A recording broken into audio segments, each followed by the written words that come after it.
Hello, Kelsie here with Sugar Flowers by Kelsie Cakes. This is the final step on our journey to making magnolia leaves. I'm gonna need a paintbrush.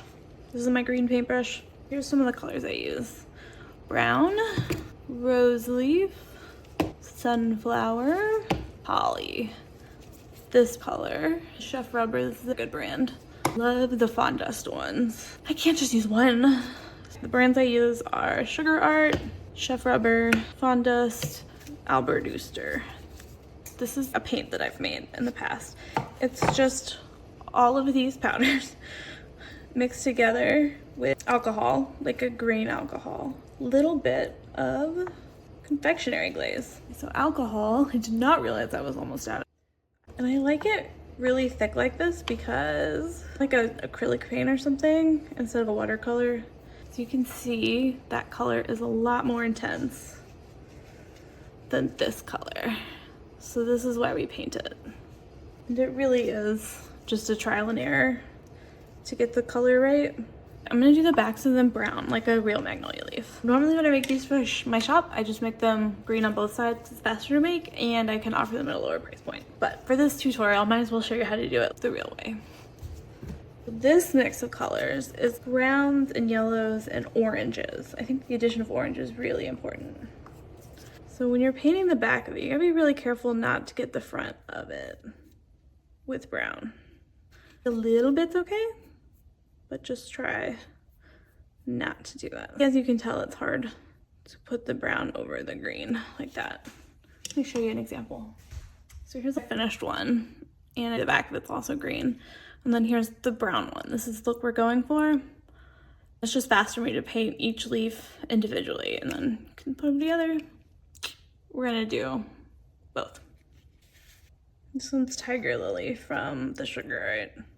When I put the orange on there, it's too much, it's too orange, but then once it dries, it blends in with the rest of the brown. And it's okay. Just kind of wiping off the extra brown.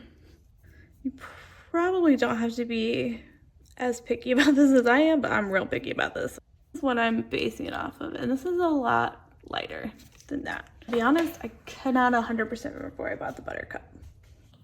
I'm gonna put a little bit more orange on it. And this is just trial and error. It's not perfect, and it's not supposed to be. One of the things you want to remember when you're painting with these powders is that if you make the layers too thick, it's bad. Do you see right here where it's kind of jagged? The green's poking through. The powder just got too thick and it's starting to crack a little bit. That's okay because this is going to be like a dried look, but it drives me crazy when flowers do this. And on the green side, it's not cracked because I just did one quick coat. And you can really see how that one cracked. So we're gonna let this dry and then we'll come back to it. Just gonna dry dust it a little bit.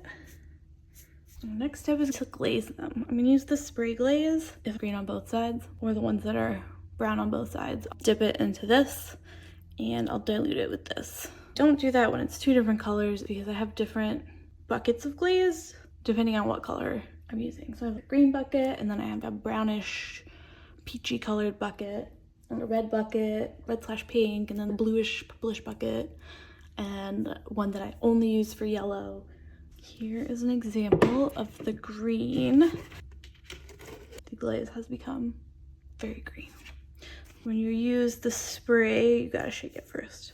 I turned my air filter on for this part because it does go everywhere, but it's very loud and I'm recording a video, so I'm not gonna turn it on. It's gotten darker and I'm just gonna do one coat for the back because I want them to be pretty matte looking. This glaze stuff is super sticky. So once you put it on your leaf, you're not gonna lay it back down on the styrofoam because it'll get stuck. I just put them straight up like that to dry. Rubbing alcohol will get it off your fingers. One more thing I wanna do before this final layer of glaze. I'm gonna make a little bit of a mess here. So here I have a yellowy peachy color. I'm gonna take a little bit and get that powder wet.